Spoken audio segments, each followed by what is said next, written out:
Sejam muito bem-vindos ao nosso canal, meus amados pensadores de todo o Brasil. Hoje o Éticos está aí abrangendo um tema muito legal, um tema importantíssimo, um tema que eu já vi em alguns podcasts, né? Mas a gente vai falar assim, pegar uns tópicos bem bacanas que eu me atentei, que não foram muito divulgados em alguns podcasts, e vamos trazer para vocês aqui. Vai ser uma viagem educacional, tá? Dentro de um campo assim, que a gente vê a formação das pessoas desde lá de trás. Vamos entender como que esse processo de educação se fazia lá nos tempos bíblicos. Como que está hoje, o que mudou, o que está prestes a mudar.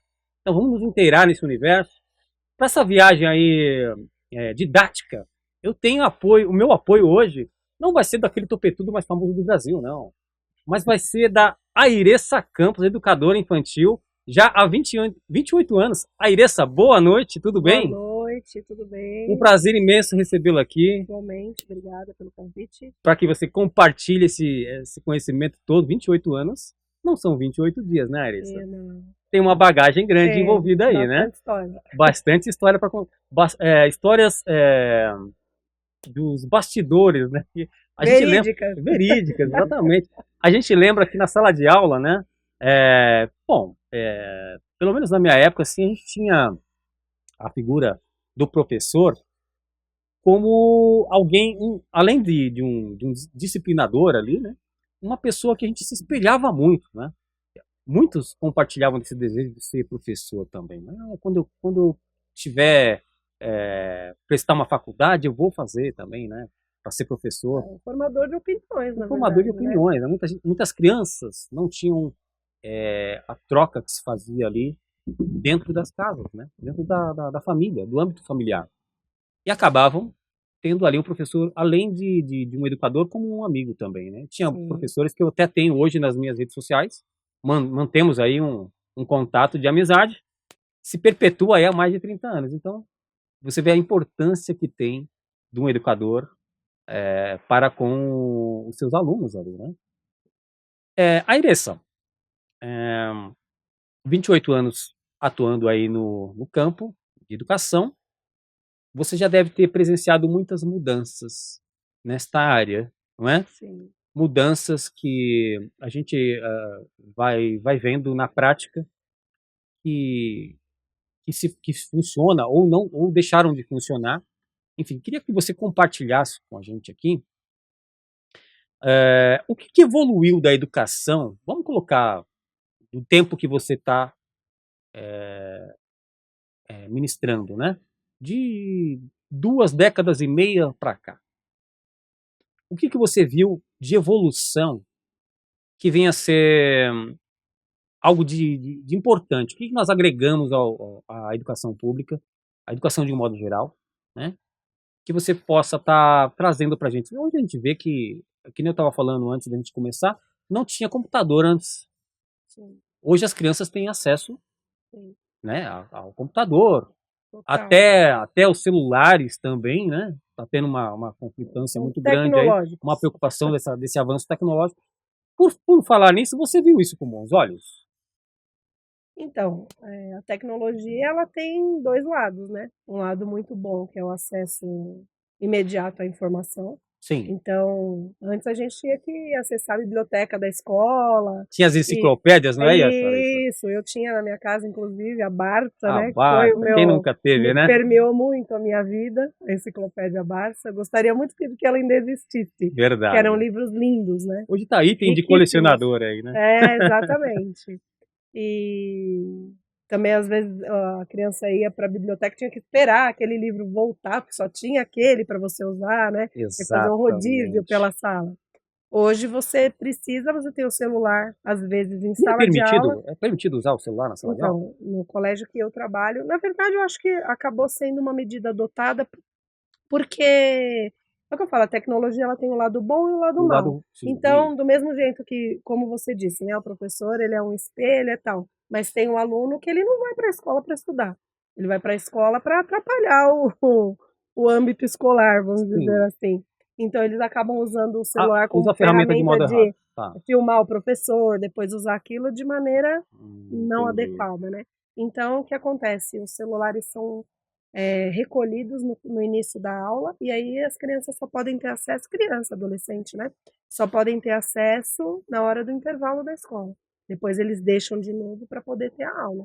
Até porque senão eles não assistem aula, eles ficam nas redes sociais, né? E ficam presos ali. Sim, entendi. mas pode ser usado, e o que eu acho legal, de repente, como uma maneira de pesquisa. Como a Então gente já não tem, né? É uma ferramenta que é permitido usar.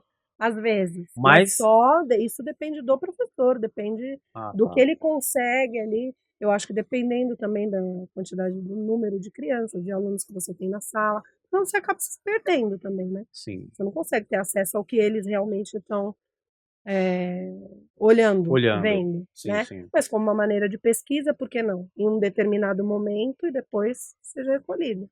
Mas é uma coisa boa. Sim. A gente aproveitando falar, né, desse vínculo que o professor obtém, que é um vínculo de confiança, né? E existe ali uma reciprocidade ali. A família, ela desempenha esse papel de uma maneira muito importante na formação do caráter da criança, né, na formação ali dos princípios. E o educador também, de certa forma, ele entra como sendo aí um vetor fundamental nesse processo de construção do cidadão ali, né? Você vê, por exemplo, que nós temos perdido alguns valores com o passar desses anos, que a gente está falando aqui, né, de 20, 30 anos. A sociedade mudou muito, não sei se por conta da modernização, mas a gente vê que os pais, por conta dessa sociedade moderna, eles deixaram muito de estar ali presentes na vida das crianças, principalmente, né? Por conta do trabalho, né? O filho acaba, que nem você mesmo disse, indo para a escola nem sempre com o intuito de ser educado. Às vezes não tem o que fazer, vai jogar a criança lá na escola, né? E a criança já entra meio que com pré-julgamento de que vai estar ali só para fazer para encher a sala de aula, né? Sim. Tem aquelas questões também que, infelizmente, a gente vê. Como eles dizem, né? Eles usam muito, principalmente na educação infantil, ou se vê assim, né? Uma maneira educacional de dizer que é um depósito de crianças, Exatamente. né? Alguns exatamente. pais acham que a escola é um depósito de crianças. E, infelizmente, né, por conta das questões sociais que a gente sabe, muitas crianças vão até para a escola para poder se alimentar. Sim. Não é? Para ter aquelas refeições ali no período que ela fica ali. Então a gente vê que a educação, às vezes, ela tá sendo vista de forma secundária na prática, né? Secundariamente na prática. Mas vamos voltar às questões familiares. Né? A importância da família está ali, meio que agregada nesse processo educacional das crianças, dos jovens em si. Né? Como que você vê isso? Até porque a gente tem visto também a questão do ensino religioso nas escolas. Né? E a gente sabe que é uma questão que é de difícil acessibilidade de falar sobre isso, porque cada um tem a sua opinião, né? Mas a gente vai falar daqui a pouquinho sobre esse assunto, mas vamos fazer o seguinte, fala das famílias, a importância da família. Como que você vê? Você já deve ter visto muitas questões, as crianças têm ali o educador como um confidente, né? Você acaba participando um pouquinho ali Muito, né? Da história de cada um ali, né? Sim. Na verdade, tem até um versículo, né? Eis que os filhos são heranças do Senhor e o fruto do ventre o seu galardão. Na verdade, quando você concebe uma criança, é um dom que Deus te deu, uma missão de criar aquela criança, né? Ele entregou para você essa responsabilidade, missão. né? E aí a gente vê hoje qual é o discurso, né, dos pais. Até cristãos, não estou falando só dos não cristãos. Meus filhos estão entregues nas mãos de Deus, o Senhor cuida. O Senhor cuida, mas você está pegando a missão que Ele te deu e devolvendo para Ele? Ele te deu uma missão, né, de cuidar dos filhos. E aí você vê que Os pais hoje, não só por intenção, talvez não seja uma coisa intencional, mas essa questão do tempo. Antigamente, eu fui criada num lar onde a mulher não trabalhava. Eu fui criada pelos meus avós. A minha avó não trabalhava, quem trabalhava era o meu avô. Então a minha avó tinha aquele tempo disponível de estar presente tanto na minha educação, na educação que ela escolheu como família para mim, e na minha educação da escola, no cunho pedagógico. Sim. Então ela fazia lição comigo, ela me ajudava na lição. Hoje a mãe está trabalhando, o pai está trabalhando, e às vezes essa criança fica período integral na escola e a lição ela faz em casa. Às vezes até com o mesmo professor que ela passou. Olha que coisa. Entendeu? Então, falta esse tempo da família. E isso realmente você tem observado na prática? Afeta muito. Eu falo isso muito nas reuniões de pais. Tá. Que não precisa você ficar, não precisa uma mãe ficar o dia inteiro. A criança ela precisa do tempo livre para ela criar. Né? É ali que ela exercita a criatividade dela, é ali que ela expõe os jogos simbólicos, que são as coisas que ela vê dentro do âmbito familiar, Perfeito. Na escola e tudo. Ela precisa de um tempo livre. Mas o tempo de qualidade, principalmente para uma criança, estou falando da minha realidade, sim, né? Sim. De criança de 4, 5, 6 anos, no período de alfabetização. Meia hora, 40 minutos que você fica sentado com seu filho jogando o jogo da memória. Não precisa você tentar alfabetizar, esse é o papel do professor. Você pode permear, você pode estimular, você não precisa fazer o papel do professor. Mas meia horinha, 40 minutos que você sentou ali e deu aquela atenção, já vai fazer uma diferença sem ter o celular na mão, sem estar preocupado com o seu trabalho, vivendo ali aquele momento com o seu filho. Pronto, para ele já vai bastar. É meia horinha, 40 minutos por dia. Só que por conta da demanda de trabalho, a tecnologia não afeta só, não é só um déficit da criança. A criança é viciada no celular. Ela é viciada no celular porque o adulto dá o celular na mão dela. Ela sozinha, se você disser não, ela vai não. Sim. Né? Hipoteticamente, o que se espera é que ela não faça o que você não deixa que seja feito. Mas o pai quer ficar na rede social. Né? É uma maneira de relaxar. Então, agora meu tempo de relaxar, eu fico no meu, você fica no seu. Então a gente vê crianças com 4 anos, tia, eu tenho um celular. Professora, sabia que eu tenho um celular? Eles se vangloriam disso, que não é né? legal, né? É verdade. E brinquedo? Você não tem um brinquedo, você não joga jogo da memória, você não desenha, você não escreve, você não pinta. Não, eu tenho um celular, eu tenho um joguinho. E às vezes, não são todos os pais que têm acesso àquilo que a criança está tendo acesso, né? Não então, tem essa preocupação, né? E aí que entra a questão dos valores também do exemplo, né? Às vezes a criança vai reproduzir aquilo que ela aprende em casa, né?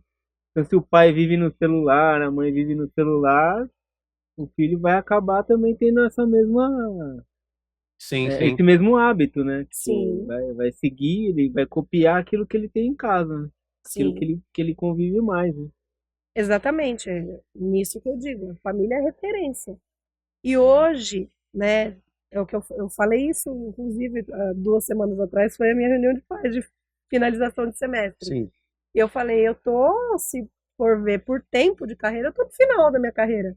Tenho 28 anos de carreira. Combatendo o bom combate, né, Arissa? Combatendo meu bom combate. A luta diária, minha carreira aí. Então, assim, eu já vi diversas gerações de crianças.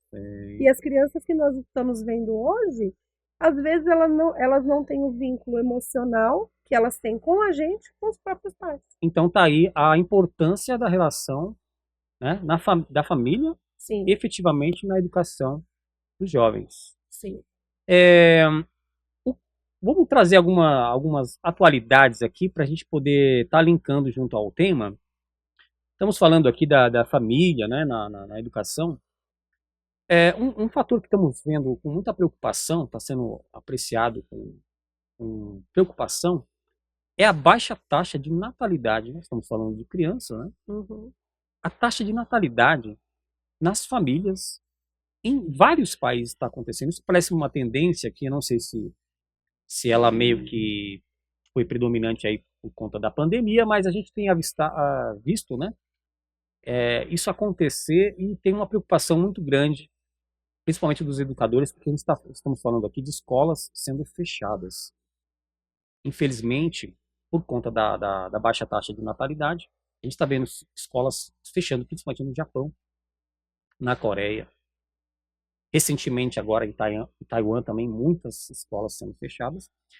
E se falando aqui no Brasil, tem um índice que foi estabelecido pelo IBGE recentemente, um índice comparatório, de que essa taxa de natalidade ela não foi tão baixa desde 1977. No Brasil, isso no Brasil. Então, assim, por consequência de menos crianças, menos escolas e também menos vagas, né? A gente vê escolas sendo fechadas. É lógico que isso não é uma coisa que a gente vai ver a curto, médio prazo, porém a longo prazo a gente pode ver isso sim. Uhum. A questão de ver a ausência de menos, as salas de aulas menores, né? Cada vez com menos pessoas. É preocupante porque, infelizmente, a gente vê um desestímulo das famílias em terem seus filhos, né? Em manterem ali eu acho que esses países orientais aí, Renato, tinha até uma restrição de ter filhos, né? Quanto ao número de ter filhos, né? Assim, na China, antigamente, a pessoa podia ter só um filho, né? Antigamente, se você tivesse um segundo filho, se ele soubesse, né? Ele Era mandava proibido, né? abortar, matava, tinha restrições, né? Hoje em dia é o contrário, eles pedem para ter filho, porque a população envelheceu demais, É né? verdade. Então, hoje em dia tem várias coisas, né, que tem lutado contra a família, vamos dizer assim, né? Então as pessoas, né, já não têm tanto interesse em Acaba ter sendo um monstro filho, invisível, né? A gente as não pessoas vê. estão mais preocupadas com o trabalho, com a educação, né? Estuda até mais tarde, deixa para ter filho mais tarde. Aí quer Sim. ter um filho só, no máximo Mas é dois, né? interessante trazer essa E tem a, questão. a questão do gênero também, né? As pessoas, né, aumentou muito a questão, né, de gênero, e aí não tem mais, né? Não tem como ter filho, né?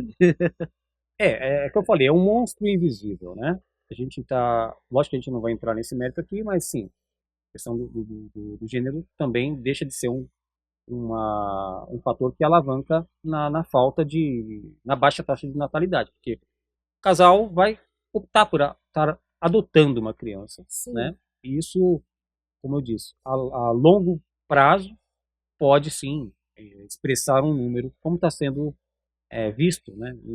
Esse avanço nessa questão em vários países, né?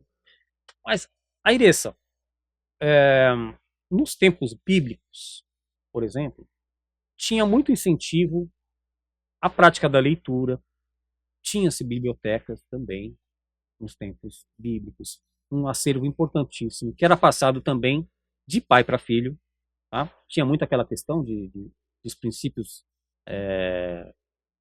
da lei ali, né? Serem repassados até de pai para filho, dos irmãos mais velhos para os irmãos menores. Uhum.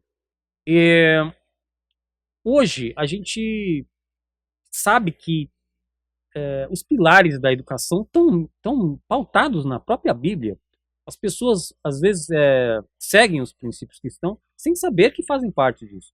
Sem saber que estão efetivamente ali respeitando os princípios cristãos, né? Sim. Sem se atentar a essa questão.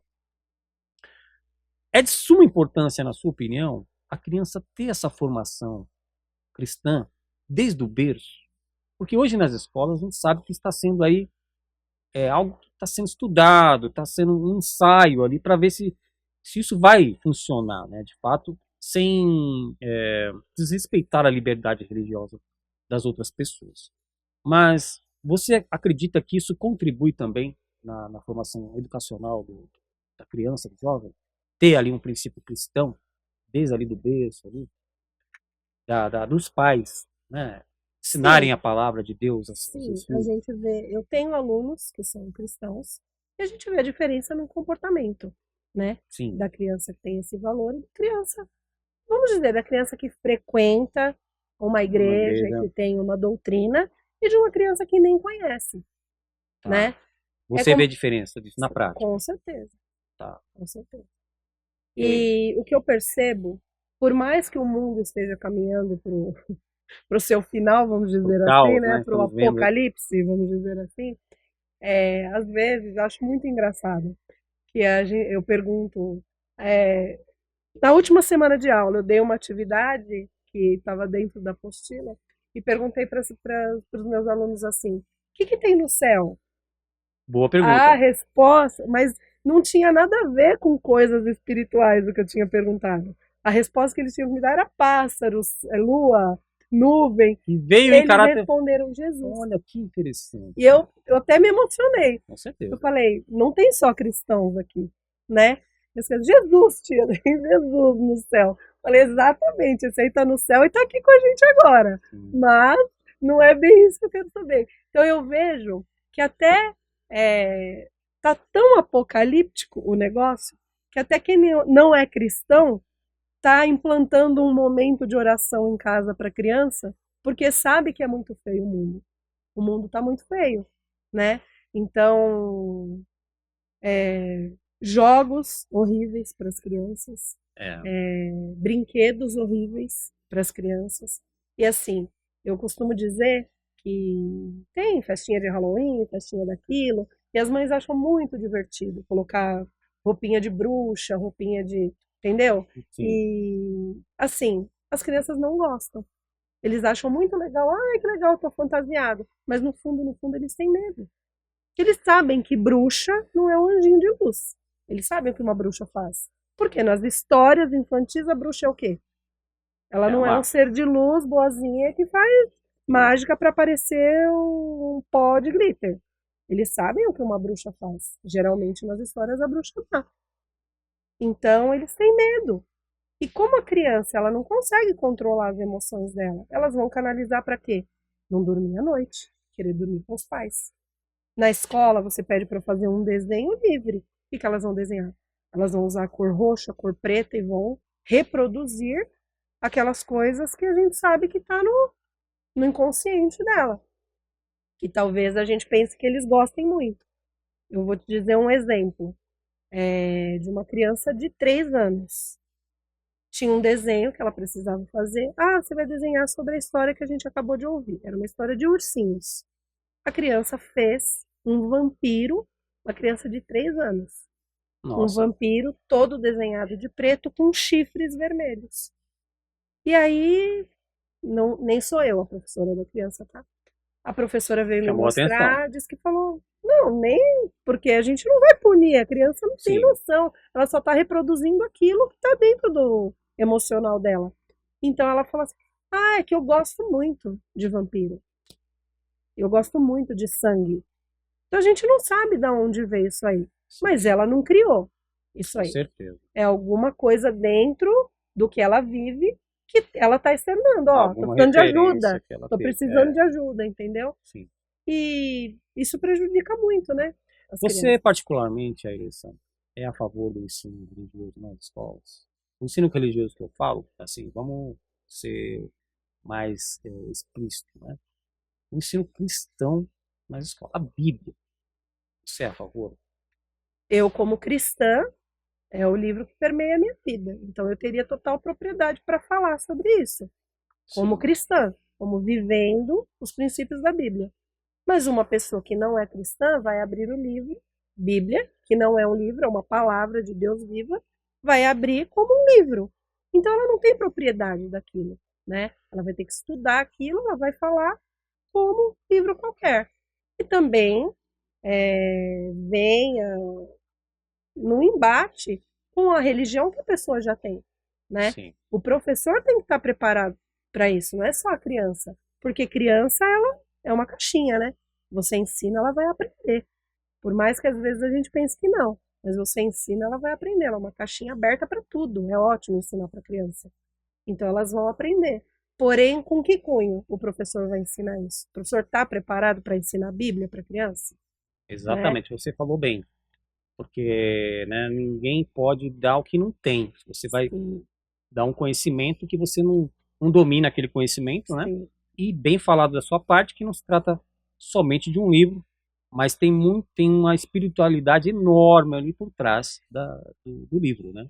Sim. Não é simplesmente um livro que pode ser, de uma forma didática, ser explorado ali. Mas, assim, a gente vê episódios como o de Oklahoma, por exemplo, nos Estados Unidos, que está tendo uma repercussão muito grande, do ensino bíblico, né, da Bíblia, ter ali, ser uma ferramenta de uso Sim. obrigatório nas escolas, né? Aqui no Brasil, como em alguns outros países também, a gente vê que é uma prática que tem que passar, se for realmente agregada, ela vai passar por cima de muitas coisas por conta da liberdade religiosa, como você bem citou, cada um tem a sua religião, né? E, e aquela coisa tem um termo até meio, uma palavra meio difícil, mas acho que é proselitismo, que é de você não obrigatoriamente tornar uma pessoa ali adepta de uma religião específica de uma forma arbitrária, né? Até porque não é por força nem violência, é pelo espírito, Exatamente, é né? pelo espírito que convence, né? Não é Sim, de você estar ali incisivamente falando diariamente, constantemente sobre o tema que você vai trazer a pessoa para se tornar um novo adepto do cristianismo, né? Então, assim, esbarra-se em muitas questões sim, e está sendo um assunto muito polêmico, né, nas escolas. A questão também que, que não está sendo muito falado, mas a gente vê a expansão do ensino cívico-militar nas escolas, a intenção dos governos estaduais em estarem implantando esse ensino militar nas escolas. Até o próprio governador de São Paulo, ele é a favor disso, aqui no próprio estado. E foi até um assunto que foi pautado na Alesp de São Paulo, na Assembleia Legislativa, e foi aprovado em questão. Então, assim, qual que é o intuito? A gente sabe que tem a questão da violência, a questão do uso de drogas nas escolas, né? Talvez por conta da faixa etária dos alunos que você educa, você não vê tanto isso, mas na porta das escolas a gente vê, né? O sim, aliciamento ali é muito grande, né? sim, Então, meio que na sombra dessa questão, a educação cívico-militar seria um pretexto, um argumento. Por exemplo, o policial seria um monitor, ele teria um papel de monitor ali das crianças. Mas não é todo mundo que está vendo isso com bons olhos. Tá? Em alguns estados já está tendo aí manifestações contra essa implantação, né? Tudo tem um lado bom, mas a gente não pode tomar uma opinião, generalizar uma coisa que não seja para um bem majoritário, né? Pelo sim. menos de uma boa parte da sociedade que haja uma concordância. Mas a gente vê essas mudanças, Elisa. São mudanças que a gente vão, infelizmente, estando ali. A gente tem que se ajustar. Você, como educadora, é melhor para falar do que eu. Você acaba tendo que se ajustar a essas questões por conta desses avanços da sociedade, das coisas que vão acontecendo com o mundo, né? A interação do estudo bíblico nas escolas seria maravilhoso. Mas você pode ver que em tribunais americanos, nem aquele gesto de colocar a Bíblia a mão sobre a Bíblia, fazer um juramento, está sendo abolido isso. A gente já não está nem vendo mais isso. Está sendo ridicularizado. Tem pessoas que não. Se tem a. E tinha essa prática, não tinha, Renato? Colocar a mão sobre a Sim. Bíblia, fazer o juramento ali, dizer a verdade, o camarada colocava lá. Não está tendo Ah, mais. sim, Nem isso tá. não só no tribunal, né, quando você vai fazer um testemunho, alguma coisa, mas até quando a pessoa vai ser eleita a um cargo, tipo, o cara vai assumir o posto de governador, o cara vai assumir o posto de presidente, o cara faz o juramento na Bíblia.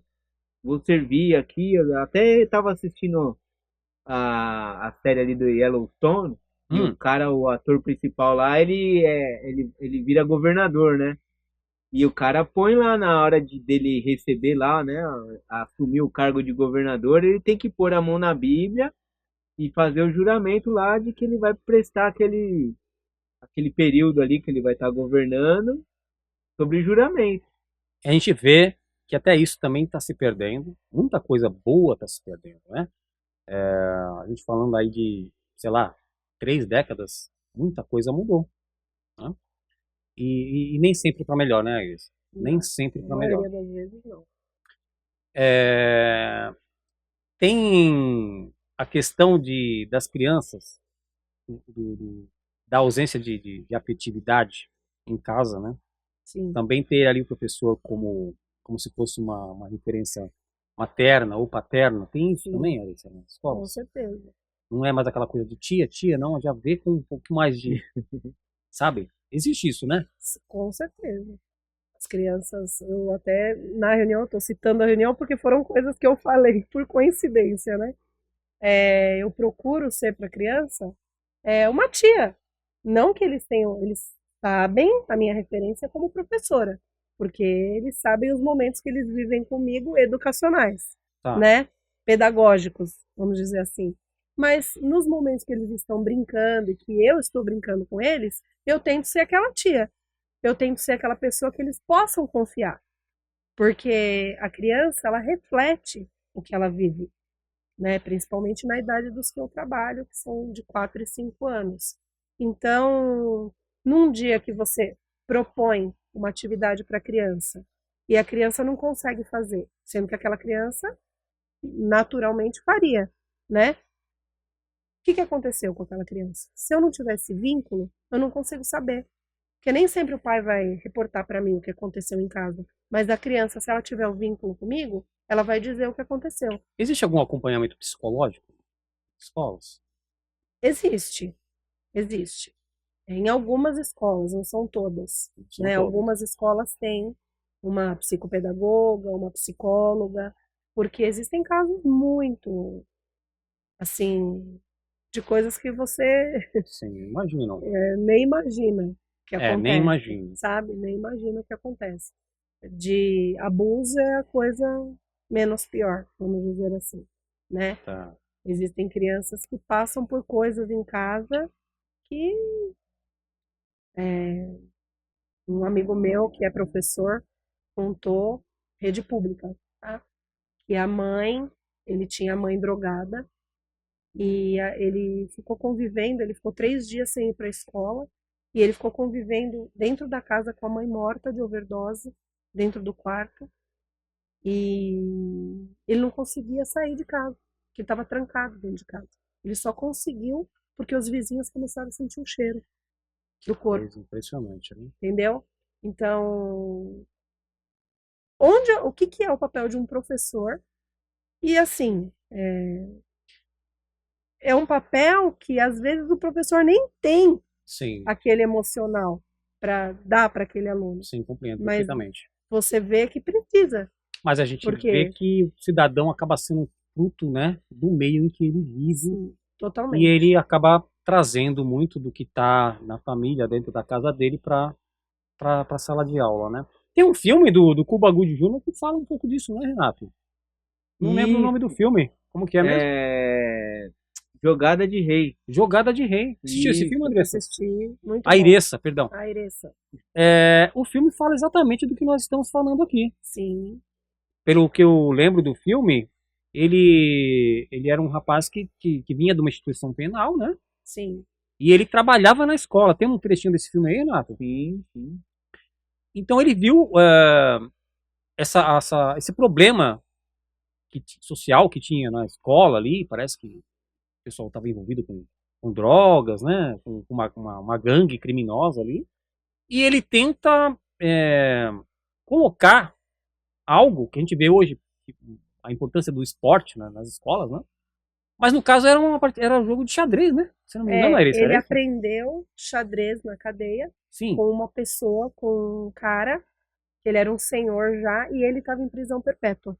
Ele não ia sair da cadeia. Sim. E aí tem uma passagem que, assim, é o que, para mim, o mais legal do filme, né? Ele pergunta, o Cuba, né? Pergunta pro senhor, você está em prisão perpétua. Você sabe que nunca mais você vai sair daqui. Como que você faz para sua mente sair daqui? Né? Olha, impressionante. E aí ele fala pro Cuba, nos momentos que eu estou jogando xadrez e nos momentos que eu leio a Bíblia. São os momentos que eu saio daqui. E a gente vê isso no filme. Sim. Olha que bacana. Eu não tinha nem me atentado. Eu lembro que eu assisti esse filme, mas foi o que mais me atentou. Muito legal. Porque, assim, imagina. Claro que a gente não está julgando aqui a penalidade, né? O que ele cometeu, né? Deus não tem por inocente o culpado. Ele estava pagando pelo crime que ele cometeu. Mas e tinha um propósito dele estar ali também, né? Sim. A questão dele passar isso pra frente. Ele passou né? esse conhecimento de xadrez e ele fala, quando o Cuba vai para dentro da sala, a sala que ele pegou por uma coincidência, né? Uma cristocidência, vamos dizer assim. Porque a professora que estava com essa sala, os alunos estavam ameaçando, ela não voltou mais. Então ele que estava trabalhando como faxineiro ali, que foi o emprego que ele conseguiu depois da cadeia, ele entra nessa sala e já entra com o tabuleiro de xadrez. E aí alguns dos alunos já se interessaram de cara e outros não queriam nem saber. Os que estão envolvidos com drogas, com tráfico, não vão querer saber de joguinho de xadrez, né? Nem vão querer escutar o que o outro tem para dizer. Porque às vezes são muito machucados pela vida que levam, né? Então eles não confiam em ninguém. É uma questão de confiança. E aí ele leva aquele jogo de xadrez ali e fala que ele aprendeu tudo aquilo com o cara, né? E quando ele vai contar a experiência que ele teve com os alunos, que ele cria uma escola de xadrez, um lugar para ensinar xadrez para os alunos. E ele vai contar o que ele conseguiu. Ele fala assim, mas esse aqui é muito teimoso. Aí ele fala, igual você era. Então ele também teve que ter paciência com o cara, a mesma paciência que tiveram com ele. Tudo é intencional, né?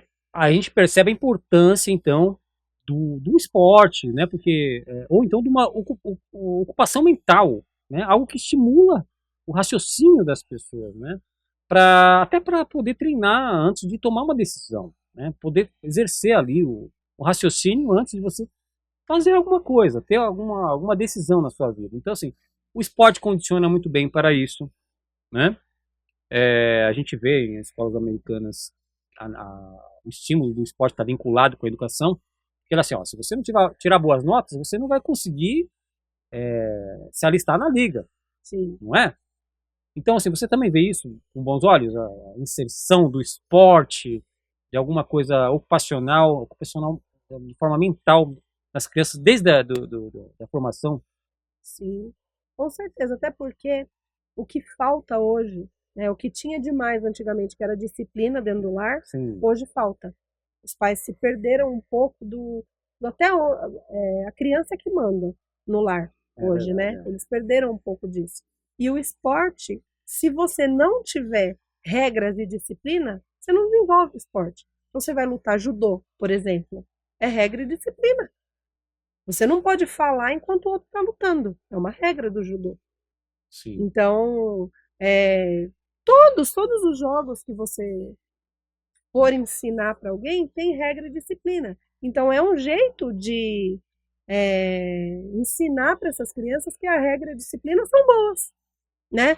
Porque se ela se interessa por aquilo que está sendo ensinado, ela vai obedecer todas as regras sem sentir. Não vai ser uma coisa obrigatória. Ela obedece as regras sem sentir. E aprende com aquilo. Porque sem regra e disciplina não tem aprendizado. Não tem como se aprender no meio do... Exatamente, né? é verdade. E a criança ela precisa de alguém para permear. Os pais hoje se perderam nisso, que acham que a criança pode mandar. A criança precisa de alguém para permear, porque ela não sabe até onde ela pode ir. Quem diz até onde a criança pode ir é o adulto. Claro que ela tem direito de opinar em muitas coisas. Mas até onde ela tem direito de opinar? No âmbito da casa, ela não tem direito de opinar. Ela não é adulta. Né? Ela não tem nem não tem maturidade para opinar. E aí as crianças estão acabando comandando os lares e os pais se perdendo nisso também, né? E o esporte é uma maneira de voltar a criança para seguir regras. Outra coisa que é um fator de suma importância também é a metodologia de como a educação é aplicada, na prática mesmo, né? Sim. Eu vou até fazer uma analogia aqui com a questão do evangelismo, como que era nos tempos bíblicos, né? Como que isso conseguiu meio que se perpetuar até os dias atuais. Então, assim, a metodologia foi muito bem aplicada na disseminação do evangelho, porque funcionou muito bem. A gente vê que até os dias atuais a gente ainda tem isso, né? Ainda temos ainda o evangelho sendo propagado por conta de uma metodologia bem aplicada lá atrás, com êxito, né? Então, assim, a maneira, não é só ensinar, a maneira como se ensina também é muito importante, é de suma importância, né? A abordagem do professor, a preocupação do professor, o estímulo que faz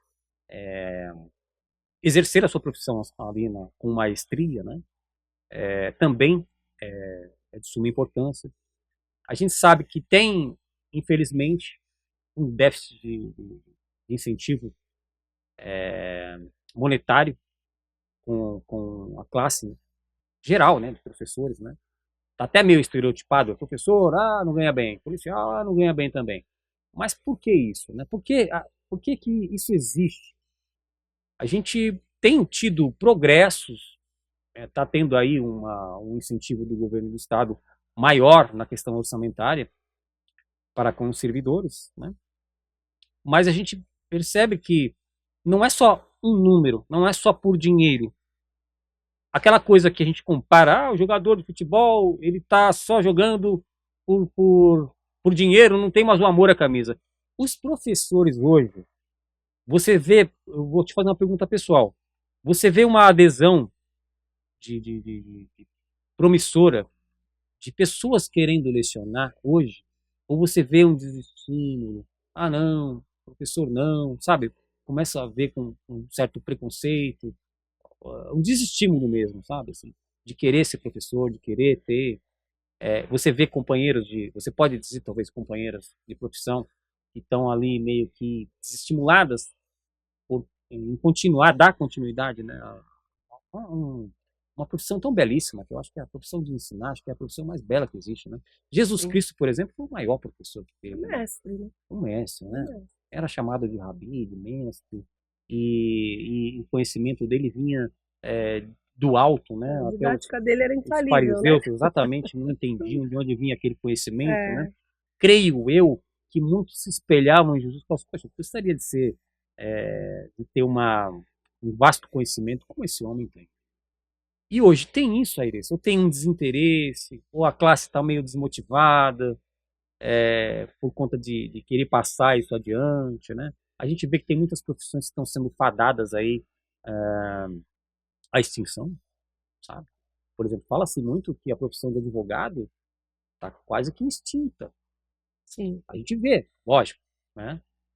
Profissionais exercendo, mas assim, dizem que, por exemplo, a IA, a tecnologia, a inteligência artificial vai substituir isso, vai virar tão protocolo que para que vai ter advogado?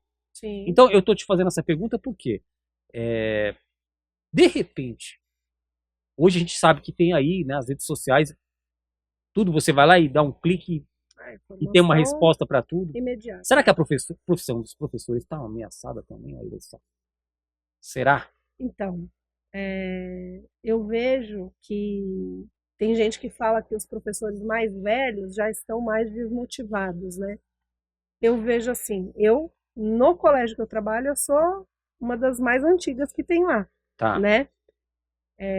Eu não me sinto desmotivada para trabalhar, pelo contrário, eu sou uma pessoa que gosta de criar, que gosta de inovar, mas eu acho que a profissão de professor, claro que cada um tem seu dom, cada um tem a sua área, né? Sim. Isso mas a profissão de professor não é só porque você, eu vou lá dar aula porque eu gosto de criança. Você precisa ter um dom. É um dom de Deus ser professor. Porque você não é somente professor, você não vai ali somente para ensinar. Muitas vezes você está do lado contrário, você vai para aprender, né?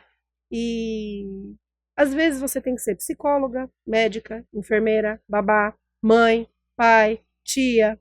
Você ocupa tantos papéis durante o seu dia que só querer ensinar não basta para ser professor. E hoje não tem, realmente é muito difícil achar mão de obra de professor. Tô te falando assim, a dificuldade de encontrar pessoas para trabalhar. Aí você vai fazer uma entrevista, o déficit que tem até nas faculdades de desistirem da pedagogia. Então, por exemplo, vou te falar do Mackenzie, que é uma faculdade de renome. De nome. A faculdade de pedagogia do Mackenzie é a mais esquecida. Entendeu? Eles não dão tanto valor para a educação, para a pedagogia em si. Sim. Então, assim, Se já há um desinteresse de ensinar para quem quer ser professor, Sim, você imagina como é escolher achar um bom professor, né? Um professor que leciona por amor à profissão, sendo que hoje você procura uma profissão que te dê retorno financeiro. Ah, eu quero ter dinheiro, preciso ter dinheiro, preciso ter dinheiro. Professor, você não vai ser milionário sendo professor. Você vai ser bem-sucedido na questão de preenchimento emocional, vamos dizer assim, porque ser professor é por emoção. É uma coisa que, para quem nasceu para aquilo, você vai ser feliz e bem-sucedido. Eu sou uma pessoa que tenho certeza do meu chamado na vida. Mas tem gente que vai ser professor. Você começa. Na minha turma mesmo, eu fiz faculdade há 12 anos atrás. Tinham 150 mulheres. Terminei com 15 na minha sala. Então, onde foi que elas foram se perdendo? Né? Onde foi que houve o desinteresse? Porque para ser professor você tem que ser quase um herói. Você já acabou, nesses 28 anos, encontrando fora do âmbito, né, educacional aí, com ex-alunos que já tiveram formação, tipo, reconheceram, olha, a Iressa, poxa, foi minha professora Sim, no nível fundamental. Eu fui primeira professora dessa moça. Hoje ela deve estar com 27 anos, se eu não me perdi aí nas contas. Eu sou amiga da mãe dela. Eu fui professora dela numa escola que eu trabalhei super pertinho. Foi o meu segundo emprego. Eu fui primeira professora dessa menina. Eu alfabetizei depois dessa menina e hoje nós somos amigas. Ela é uma mulher, ela já é formada, e fora outras mães que eu tenho amizade com as mães. No dia em que eu me casei, tinha uma ex-aluna minha se casando no mesmo dia. Deve ter um índice de satisfatório, assim. Sim, na escola que eu trabalho, como a escola vai até ensino médio, e eu tô lá 17 anos só nesse colégio, crianças que eu tirei a fralda, literalmente, estão lá no ensino médio, no 3º ano. Então eu me encontro com eles, pai, tia, você te lembra que eu penteava seu cabelo, aquela coisa? Então existe um carinho muito grande, né? Sim. E é muito bom rever, ver, você lembra da criança e fala, porque o professor ele tem aquela coisa de, nossa, será que vai ser aquele ali, né? A curiosidade, né? Sim, e aí a gente vê crescido, né, o que se tornou. Sim. É muito legal, muito bacana. Por falar nisso, vou ganchar num filme que chama Um Sonho Impossível, é isso? Um filme antigo também, Renato? Isso, é Um Sonho Impossível. É Um Sonho Impossível, tô certo no nome? Isso, é. Então, por que essa história desse filme? É uma história verídica, não é isso? Isso, a família adota aí um garoto, né? Que, né, jogava futebol e tal e tudo mais, e aí ele tinha problemas, né, na escola, mas para jogar futebol ele tinha que melhorar aí, né, as notas dele e tal. E essa família adotiva aí acaba ajudando ele, né, a melhorar aí nos estudos e tudo mais, para ele conseguir realizar, né, a questão aí de ser um grande jogador de futebol, né? É por que a gente está falando sobre isso? É a questão de você mudar o destino de alguém. Sim. Pela educação. Sim. Né? No caso ali foi a educação de estar adotando ali ele para o vínculo familiar, né? Mas também participaram efetivamente na educação dele como formação. Sim. Parece que teve algum incidente aí futuro, né, Renato, em relação a esse filme? Ah, sim, o filme, se eu não me engano, é de 2011, né? Mais recentemente aí, saiu nas notícias aí que é uma história real, né? Sim. O jogador, ele abriu um processo aí contra os pais adotivos, né? Alegando que eles só adotaram ele, né? Para ter benefícios aí em cima da carreira dele, né? Ele teve um sucesso profissional, né? Isso, exatamente. Então, mas aí a gente vai entrar naquela questão do camarada cuspir no prato que comeu, né? Porque... É complicado, né? Bem complicado. E tem às vezes isso também, né, Irissa? Não dá pra gente julgar, né? O que é, o que não é, né? Mas... Você já pensou se todo... Hoje em dia as coisas estão tudo em volta do dinheiro, né? Se todo mundo fosse culpar os professores. Ah, mas eu... Você sabe que teve um caso de um tribunal em que a juíza Eu não sei se a gente consegue achar isso na internet, Renato, mas é bem interessante. A juíza, ela se defrontou ali com o réu e os dois estudaram na mesma escola, tiveram a mesma educação. Isso é uma história real mesmo, Renato. Aconteceu no Tribunal dos Estados Unidos. E, bom, poderia passar desapercebido se ela não tivesse reconhecido ele na hora. Teve até uma questão ali emocional que foi totalmente inerente ao julgamento da causa. Ele foi considerado culpado, né, condenado por ela mesma. Mas a gente vê que é um caminho que, às vezes, num determinado momento do caminho, tem ali uma divisão, né, e acabam indo para lados diferentes, lados opostos. Né? É como você falou, você tem sempre aquela curiosidade. Será que vai ser um profissional bom? O que será que vai dar o aluno, né? É uma sementinha que você cuida ali desde, né? Vem o processo, você acompanha, vê ela germinando, dando frutos, e você fica curioso para saber se vai ter um sucesso na vida, né? Totalmente. Vai profetizando ali na vida da criança. Com certeza. Isso aqui vai ser isso, isso aqui vai ser aquilo. A gente busca não fazer, infelizmente o professor tem esse cunho aí, né? Mas a gente busca ser ameno, porque alguns o frutinho ali não é muito doce, não. E a gente percebe, Airessa, que você é muito feliz no que você faz. Totalmente. Te faz um bem ser professora. Eu sou muito realizada no que eu faço, porque primeiro que eu dou muita risada, criança, quando você gosta de criança, né? Sim. Eu me divirto muito com as crianças. Claro que tem dia que você quer, você precisa sair um pouco da sala, porque senão você esgana, literalmente. Sim. Mas eles renovam você, né? A criança, os pequeninos são do Senhor, né? Sim. Então eles têm o dia que você não tá bem, eles sentem. Eles sentem e aí também. Sempre tem aquele que olha para você e fala: o que aconteceu? Por que você tá triste hoje? Né? Eles têm uma sensibilidade fora do comum, mas eu gosto muito de criança. Vou tá findando o nosso programa aqui com uma pergunta que você fez para os seus alunos. O que tem no céu? Sabe o que eu acho que tem no céu? Uma imensa sala de aula. Porque Jesus falou que o reino seria dos pequeninos, não é isso? Sim. Então vai ter lá um campo enorme para eles estudarem, fazendo as coisas que crianças fazem, as brincadeiras todas, né? Uma imensa sala de aula no reino dos céus. A gente espera que realmente... A inocência da criança. A inocência, né? A pureza de uma criança, né? E tanto que Jesus falou que a gente, para entrar no reino, teríamos que ser iguais a eles, né? Sim. Ter essa pureza, ter essa inocência. E acredito que a gratidão é algo que vem para você.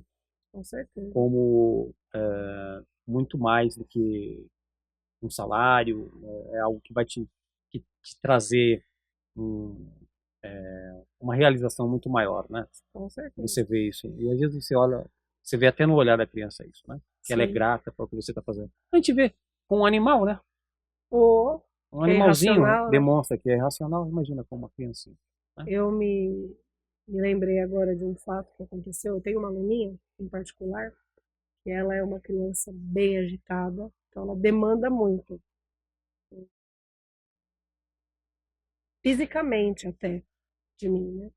Tá. E assim, teve um dia que eu dei bastante bronca nela, eu tinha acabado de dar bastante bronca. A bronca faz parte do processo de educação. Com certeza, que permeia, como eu falei, quem permeia, sim, onde ele pode e não pode, por isso que eles tentam, né? Sim, lógico. Aí você vai podando. Eu tinha acabado de dar uma bronca nela, eles estavam indo para fora da sala para ir brincar no parque, né?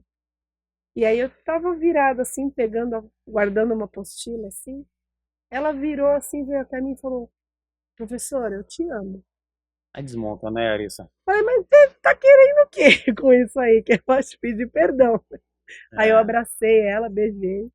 E eu conversei com ela, eu olhei bem no olhinho dela, deixei todas as crianças saírem, ficarem com auxiliar. Eu olhei bem no olhinho dela e falei pra ela: você acha legal toda hora você chamar a sua atenção? Eu não faço isso porque eu gosto. Faço isso porque tem precisado. Sim. Então, assim, você é inteligente. Você também sabe o que não pode fazer, porque toda hora eu tô te notificando do que não pode fazer. Sim. Então, tenta também. Porque eu também amo você. Mas às vezes é difícil de amar uma pessoa que a gente precisa brigar o tempo todo. E aquilo mexeu com ela, sabe? Tanto que durante o dia, toda vez que ela ia falar alguma coisa, professora, já fiz, viu? Eu já fiz. Então ela ficava... Tá vendo a importância que tem, né? Sim, Um é gesto um olhar. pequeno que você... Ela precisava de um olhar naquele momento e o eu te amo foi um pedido de ajuda. Um pedido né? de ajuda. E a exortação também, a gente tem que ter essa mentalidade voltada para isso, né? Ninguém está falando de maus tratos, né? Mas assim, de exortar, às vezes, porque até para uma criança, a maneira como você se expressa verbalmente já impactua muito ali para ela, né? Sim. Já é uma exortação que ela já entende. Deus corrige o filho que ama, né? Então o amor, bendito mesmo, a correção era de amar. É um processo educacional. A gente Sim. tem que ter ali, né? E lógico que isso tem que ter um profissional, tem que ter um feeling para isso, mas é algo de suma importância. Bom, um prazer imenso trazer você aqui para compartilhar com os nossos pensadores, né? Eu acredito que muitos pais aí vão olhar com outros olhos os seus educadores. A gente tem uma admiração muito grande por eles, mas a gente, esses bastidores, o dia a dia, essas coisas que você trouxe para a gente aqui, eu tiro aí com uma lição para as pessoas poderem entender como que primeiro, entender o seu papel na educação dentro de casa, que já começa aí, né, com o seu filho, e também a importância de você também dedicar bons profissionais, como a Iressa, por exemplo, porque ninguém está há 28 anos lecionando, você não é um bom profissional. Não é verdade? A gente tem que, né, dar o mérito devido para a pessoa que se esforça e faz bem feito o seu papel. E então, assim, um voto de confiança que vocês dão para esses educadores exemplares, que o Brasil ainda tem muito. A gente podia exportar isso para os outros países, né? Essa vontade, esse amor que a gente tem pela profissão. Sim. E é muito bom saber que isso não se perdeu a eles. Isso ainda está aí, nem que tem uma pequena mecha ali acesa, mas continua acesa ainda isso. Né? Em meio a tantas adversidades que a gente tem, né? Questões sociais, questões financeiras, né? Questões de más gestões que estão em trâmite aí. Então, passando por cima de tudo isso, ainda existe o amor ainda, né, do educador pelo seu pupilo ali, né? Sim, com certeza. Tem que ter. Espero que você volte outras vezes aqui né, porque a gente não conseguiu abordar todos os assuntos que gostaríamos. Sim. Mas vamos torcer para que você volte. Amém, estou disponível. Para a gente poder continuar aí elucidando as dúvidas dos nossos pensadores. Tá bom, Iressa? Tá ótimo. Um Sucesso prazer. ainda na sua carreira. Para vocês também. Muito obrigado. Importante então, como vocês podem ver, né? Chegamos ao fim de mais uma viagem. Espero que vocês tenham gostado. Aqueles que não gostaram também, por favor, deixe aí seu comentário, sua crítica, sua sugestão, pedido de oração, aquilo que tocar no seu coração. Espero que tenhamos tocado, né? Não esqueçam aí quem chegou até o final aí de comentar a musiquinha de encerramento. Vai ter uma música educacional também, Renato? Vamos tentar ensinar alguma coisa aí nesse encerramento aí pro pessoal, né? Então curtam, comentem, compartilhem, né? E não esqueçamos jamais, melhor do que sermos céticos, é sermos éticos. Fiquem com Deus e até a próxima viagem.